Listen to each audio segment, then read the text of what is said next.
岛县粪扫处理要外口外关市的焚化炉，因为过年期间的粪扫量增加，嘛压缩到玻璃店粪扫的处理。现主时吼，咱过年到即摆吼，咱拢总囤2000多吨的这个垃圾吼，即个已经环保局吼有只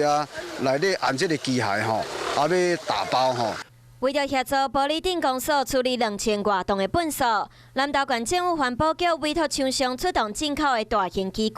把粪扫分类筛选压缩起来。现在目前在整体的一个处理量能上面，大概是在一天是在150吨左右。南投县政府环保局协助清理粪扫，增加清运效率，嘛减少累积的空间。